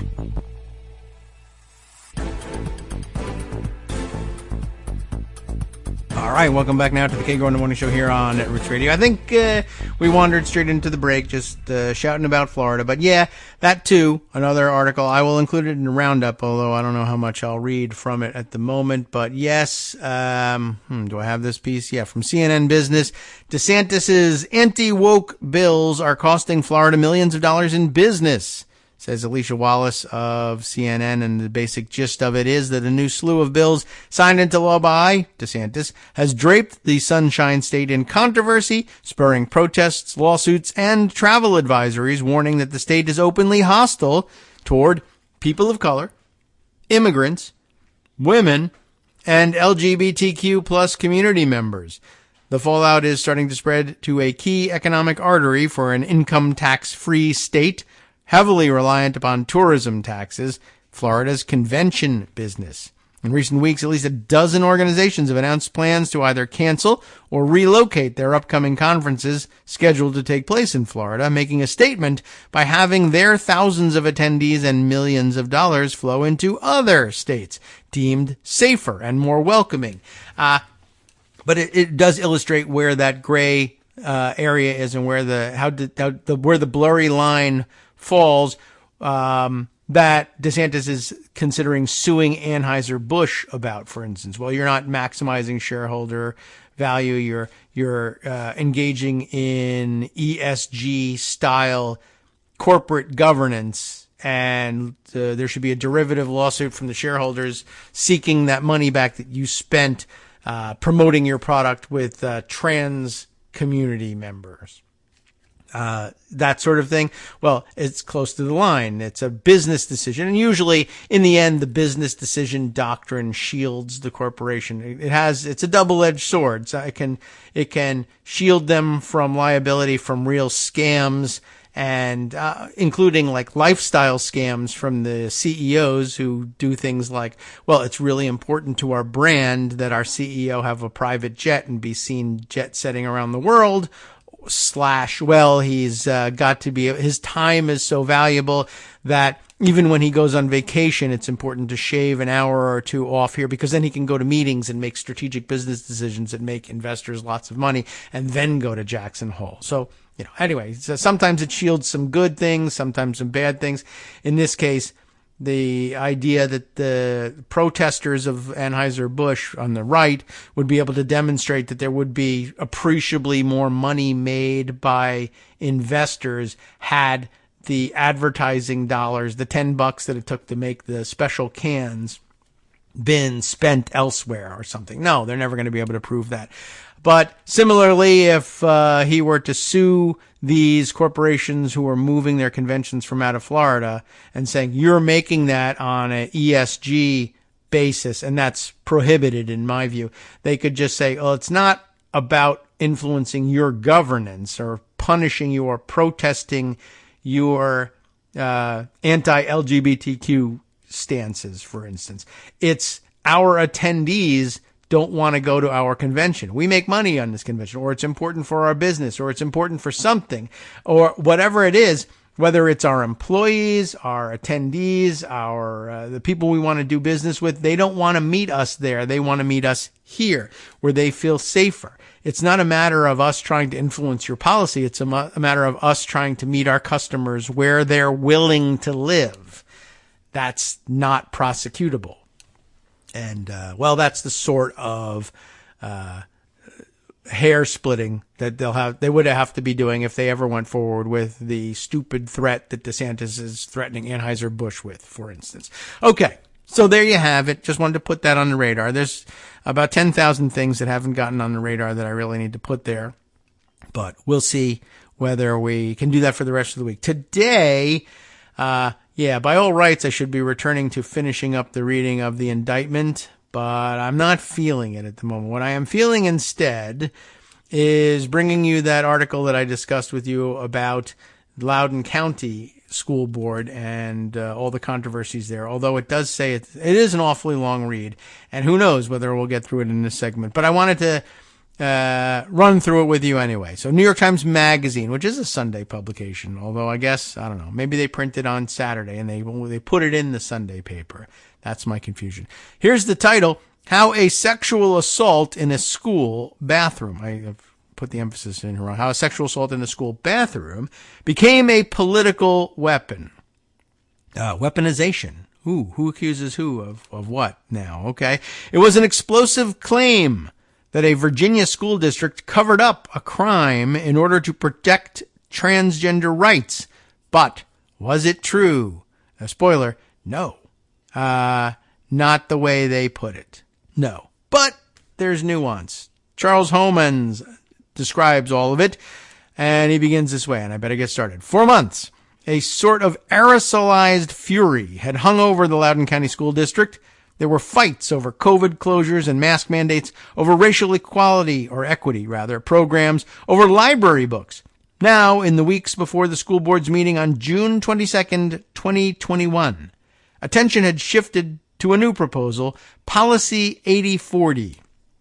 I think that's probably how they would say it. I never heard it spoken aloud, which would let transgender students choose pronouns, play sports, and use bathrooms in accordance with their declared gender identity. In May, an elementary school gym teacher announced that as a, quote, servant of God, he felt he could not follow the policy. The district swiftly suspended him, and just as swiftly, the antenna of conservative media outlets and politicians swiveled toward Loudoun County. The entire Republican ticket for that fall's statewide elections made a pilgrimage to Loudoun, a swath of Washington exurbs in Northern Virginia that is the highest median income county in America and the fourth most populous in the state. Fox and Friends broadcast live from a local diner. And let me tell you, there are no local diners. This won't stop in Loudoun County, hashtag Loudoun County. Of course, the Family Foundation of Virginia, a conservative religious organization in Richmond, tweeted, "It's coming to your schools and children too." County Democrats urged supporters of the proposed policy to make their own voices heard at the upcoming meeting, and everyone descended upon the school administration building in the town of Ashburn. Is that where the school administration building is? Okay. I would have thought they would have in Leesburg. Inside, the room looked like Facebook come to life. There were mama bears and dads in tactical-themed leisure apparel and signs proclaiming solidarity with We the Parents. Very clever.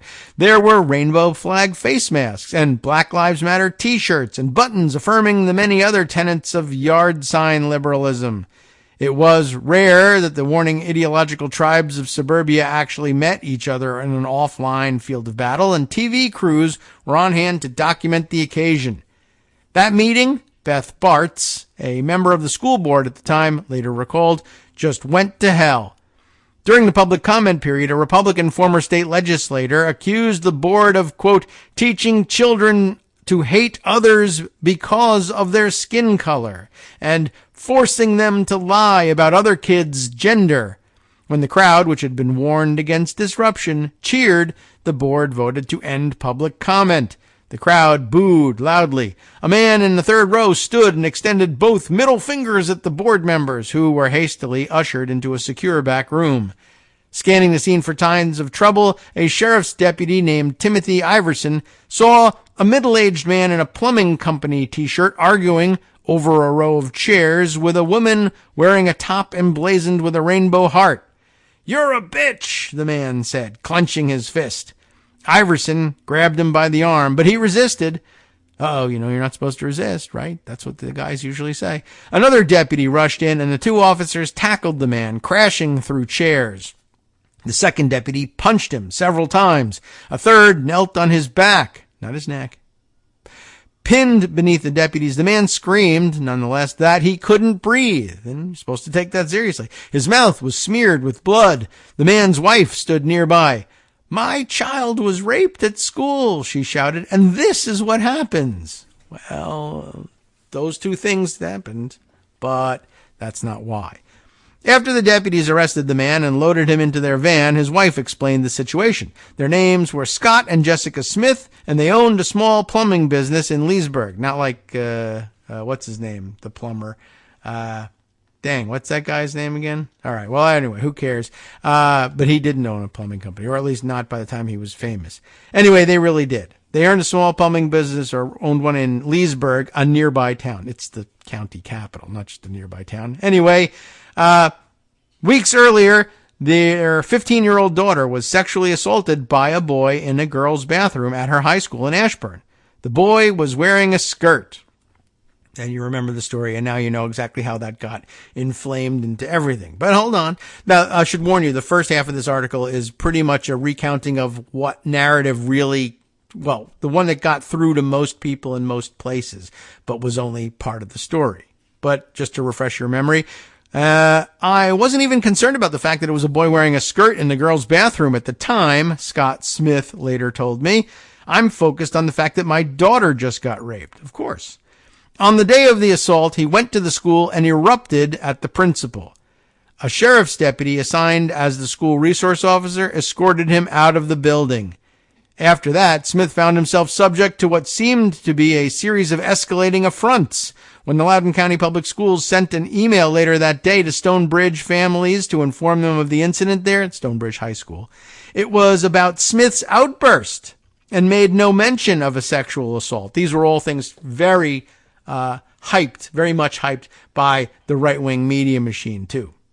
And you can see why, if you tell just this part of the story, you see what's going on. Hey, his daughter was raped. He goes there. They kick him out of the school. They issue an alert to the school community. It's about him, not about the rape. What's going on, right? At the June 22nd school board meeting, Smith said the woman he was confronting when the deputy grabbed him, a mother whose daughter had been in a Girl Scout troop led by his wife, so they knew one another, she had called him a liar and threatened to ruin his plumbing business on social media. Not nice. The school authorities, too, seemed to deny that the assault occurred at all. do we regularly have assaults in our bathrooms or locker rooms? Or I'm sorry, the regularly comes at the end. Do we have assaults in our bathrooms or locker rooms regularly? Bartz, the school board member, asked when the board reconvened later that evening in an empty chamber and discussed the transgender policy. To my knowledge, we don't have any record of assaults occurring in our restrooms. Scott Ziegler, the school's superintendent, replied. You remember this part of it. Now, in hindsight, most people, even most reasonable Democratic-leaning or left-leaning or whatever, normies, see that and say, well, why did you say such a thing? Well, there is an explanation, and it comes up later on in the story. Maybe you remember it. But Ziegler knew there was an investigation underway into the assault of Smith's daughter, and he had notified the school board members. Now, interestingly, you might ask, well, if he had notified the school board members, what's this question about? And what does that mean? How do you answer a question like his answer isn't the right answer, but how do you answer the question, do we have assaults in our bathrooms or locker rooms regularly? Regularly, like regularly scheduled, or every so often we have them? Or no. So you said no, but the answer was yes. No, the answer was not yes. The answer was no. That would have been a more defensible answer than, well, to my knowledge, we don't have any record. That's not correct. But he explains himself later on. We'll see if we can get to it. In time, Smith came to believe that he knew why all this happened. So did Smith's many champions in conservative media and Republican politics. The assault of his daughter, they would argue, revealed a hidden architecture of power. The power that liberal elites had accrued in a school system in Loudoun County and counties like it all over the country. They were wielding that power to force bewildering cultural changes upon not just schools, but American society as a whole, through measures like Loudoun County's proposed Policy 8040. It was clear Scott Walker, yes, the Republican former governor of Wisconsin, wrote about the Loudoun County episode, why, in 2022 Washington Times op-ed, that the school board and administrators were more concerned about furthering their transgender agenda than protecting the safety of students. The particulars of Smith's daughter's case, an attacker in a skirt, a girl's bathroom, posed an obvious threat to the new policy. And so, critics charged, school officials buried it. And because they buried it, more harm was done. When it all came to light months later, this theory of the case would galvanize a local conservative parents' rights movement, help swing a governor's race, and rattle the politics of gender in America far beyond Virginia. This was one version of the story of Loudoun County, but as prosecutors took the matter up over the next 2 years, a different story began to take shape. In other words, let me just add here, when you are forced into a courtroom and each statement can be examined and taken apart if it's not entirely true or it's misleading, and you can be forced to acknowledge this, that's where the story begins to change. Just like with Trump. But as prosecutors took this up over the next 2 years, things began to change, really, right? The new story began to take shape. One that is told here, based on court records and testimony, as well as months of interviews with participants in the events at the heart of the scandal, in some cases discussing them on the record for the first time, and hundreds of pages of documents obtained through public records requests. This evidence presents a much more complicated picture of what happened in Loudoun County and beyond in a period of escalating culture wars that have consumed the same communities and institutions that the combatants insist they want to save. Loudoun County's current population of about 432,000, larger than that of New Orleans, is 5 times what it was in 1990. Starting in the late 90s, a combination of cheap land and cheap electricity made Ashburn, a small community originally known as Farmville, into the East Coast hub for the data center industry. I can tell you that's true. They're all over the place. The Iraq and Afghanistan wars and post-financial crisis stimulus spending, meanwhile, created a federal contracting bonanza that enriched Washington's economy and pushed suburban expansion deeper into the Beltway's rural periphery. The transformation has been so recent and total that the fastest growing suburbs in Loudoun tend to resemble architectural renderings of themselves. Arteries of immaculate asphalt lined with evenly spaced cherry saplings, tessellations of residential subdivisions with near identical fake colonials. Okay, I don't live in that, but okay. Loudoun County's new professional class pulled the once solidly Republican county's politics leftward, and in 2018, a resignation ended the Republican majority on the school board. School board elections, it notes, by the way, are nonpartisan, but candidates usually run with local party endorsements. The next year's election gave the Democrats 7 of 9 board seats, one of which went to Beth Bartz. I never got involved in politics ever, Bartz told me in June at a Starbucks in Leesburg. She ran for the school board, she said, because I felt like Leesburg was changing based on all the development. But when Bartz took office, the district's growing pains were not what seemed to animate the people who came to school board meetings. The Loudoun County schools had recently been drawn into several controversies over race and gender, uproars over an Underground Railroad-themed game in an elementary school gym class, a DEI consultant's critical report, a diverse books initiative by school libraries that led to complaints from local conservatives, mostly about LGBTQ-themed books. These sorts of episodes were not unique to Loudoun County, but when they happened here, people tended to notice. Northern Virginia was the ancestral haven of Washington conservatives, and they had taken the region's leftward drift personally as a kind of dispossession. Yes, and as I explained to you when I discussed this months ago, the problem is that, there are national Republican operatives who work in D.C. and live in Loudoun, and then when they get upset about something, one, they know how to organize, and two, they know to go on television and identify themselves only as local concerned parent as opposed to professional paid operative. But okay. Andrea Weisskopf, a middle school English teacher and vocal critic of the conservative activism in the school district, pointed out that this heightened politicized attention came at a moment when the school district was fast losing its small town intimacy and trust and taking on an exurban impersonality. Half of the district's 18 high schools opened in 2010 or later. In 2014, the superintendent who ran the district for nearly a quarter century, a Loudoun County native who knew everyone's sister's dog's name, Weisskopf said, retired. His successors were less familiar, which made their forays into racial equity and gender inclusivity seem less familiar still. During the COVID-19 lockdown, Loudoun County descended into a bitter struggle over reopening schools. As that fight grew tangled up in fights over equity programs, critical race theory, and gender policies, Loudoun County became regular fodder for Fox News and other conservative outlets. Parent groups proliferated on Facebook, arrayed on either side of the county's and America's hardening partisan identity politics. One of them, a private group called Anti-Racist Parents of Loudoun County, included a number of local Democratic officials, Bartz among them. Bartz did not consider herself especially partisan, but she also said what she thought. And as one former school board member told me, she always was online. In March of 2021, she warned in a post to the group that, quote, this CRT movement, for lack of a better word, is gaining support. Another member of the group began crowdsourcing a list of people on the other side of the local fights over race and COVID and put out a call for, and this is awfully dumb, hackers who can shut down their websites or direct them to pro-CRT, anti-racist information pages. Inevitably, the conversation leaked to the people on the list. Most fatefully, it leaked to a man named Ian Pryor, a lawyer turned public relations and political consultant. Pryor was a former spokesman for the Republican National Congressional Committee, or National Republican Congressional Committee, the conservative American Crossroads Super PAC, and the Trump administration's Department of Justice. Quote-unquote justice. He had 2 young daughters in the Loudoun County Public Schools and had dipped a toe into local politics in the fall of 2020, writing a piece for the right-wing site The Federalist, we know about them, denouncing the school district's racial equity efforts.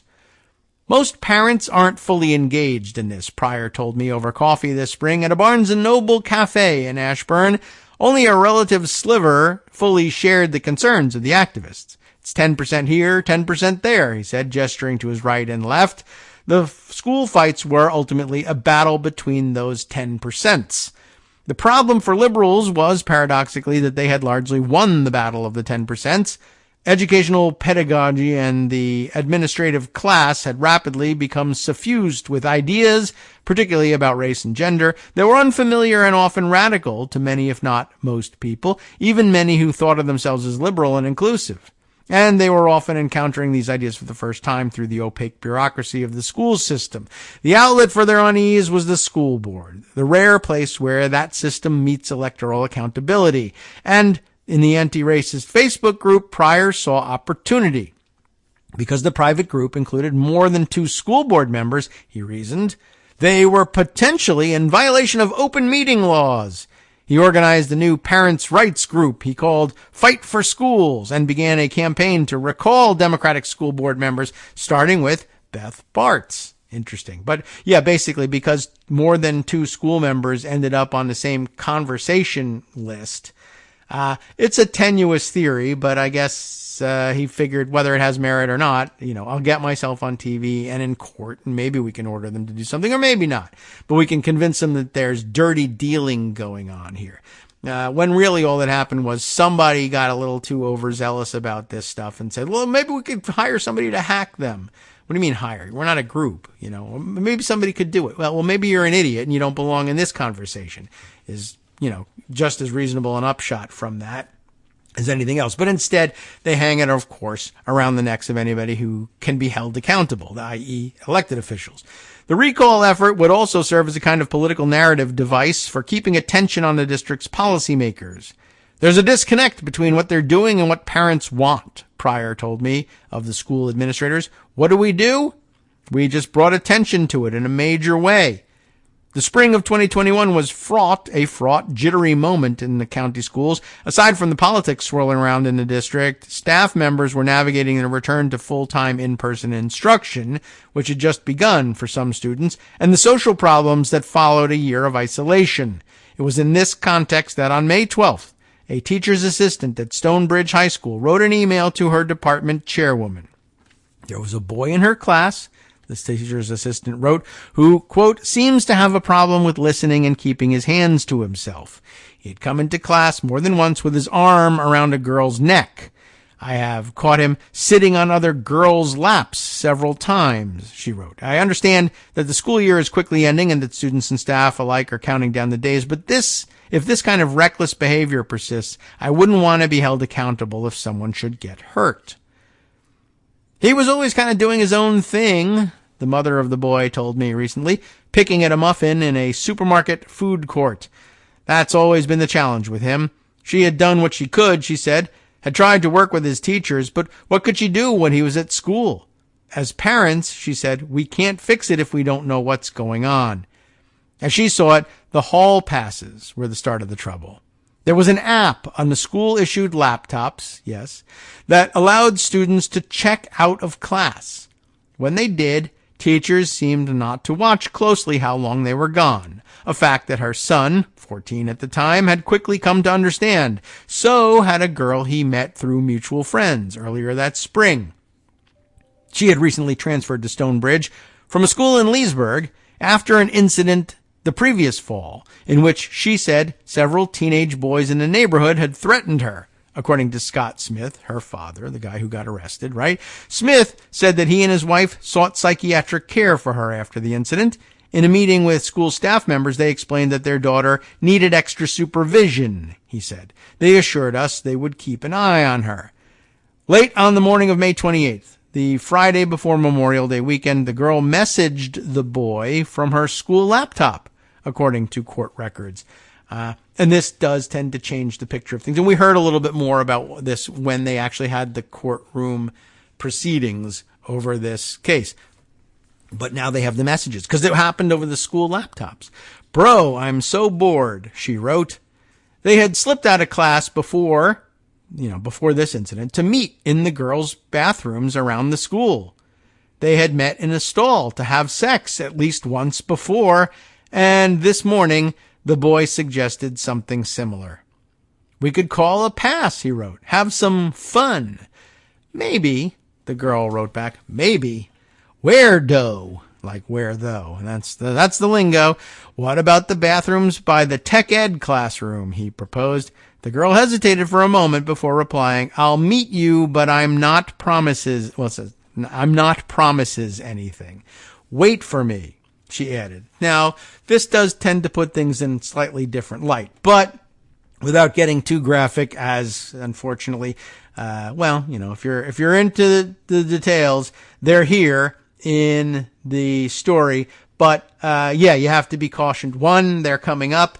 Maybe we'll gloss over them because we're running out of time anyway. But this does put things in a different light. But remember, it's critical that you pay attention to the end. I'll meet you, but I'm not promising anything because that's where things go wrong. She's not consenting to this, and he's upset in the end that he can't change her mind. Well, at any rate, they get caught. And yes, as it turns out in the rest of the story, and there's an awful lot left, and you really should read through it. It's really something. Yes, he's wearing a skirt, but they now take pains in the rest of the story to say, he is never identified as identifying as trans or as female or anything of the sort. He identifies as male throughout, and his mother explains, he's just sort of going through his own thing. And another teacher points out, he's in with the drama crowd. The actors, the people who are busy acting all the time, right? And, somewhat stereotypically, and the teacher says pretty much the same, they have their own way of doing things, let's say. He's just sort of out there experimenting with his own thing. Yes, it was true that he would occasionally wear skirts, but it's not because he identified as trans. He has remained cisgendered the whole time and says as much, and nobody says he's trans. They saw him in a skirt and assumed that he was trans. And so, as it gets pointed out, as the nuance really starts to come out about this case through this article, the policy that they're hoping to be able to undermine with this whole conflation of issues was about transgender students being allowed to use the bathroom that they identify with. If he doesn't identify as transgender, there's nothing about the policy that makes it any easier or harder for him to get into the girls' bathroom. And of course, there's no monitor of the girls' bathroom. And they meet in the girls' bathroom because that's what they chose as their venue. Why? I don't know, but it certainly doesn't have anything to do with transgenderism. But basically, the Chris Rufo type troops in this whole confrontation say, what if we just glide past that part? And we just say that he was in a skirt. That's at least true. And everyone will wink, wink, nudge, nudge, quote unquote, know what that means. Well, it seems to have worked. But there's even more. If you're still wondering how does the dad end up getting arrested in all of this, there's more detail. You should read it. Or maybe I'll force you to hear it on tomorrow's show. Listening to Kagro in the morning with David Waldman. In the meantime, though, Justice Putnam won't be forcing you to do anything, but he'll be sharing this information with you on the West Coast Cookbook and Speakeasy. Coming up next, what's he got? He's got the former guy. Trump's lawyer was only being aspirational. Let's find out what the hell that's supposed to mean when he dissembled on all the Sunday shows while Trump continued to lash out at the special counsel and judge.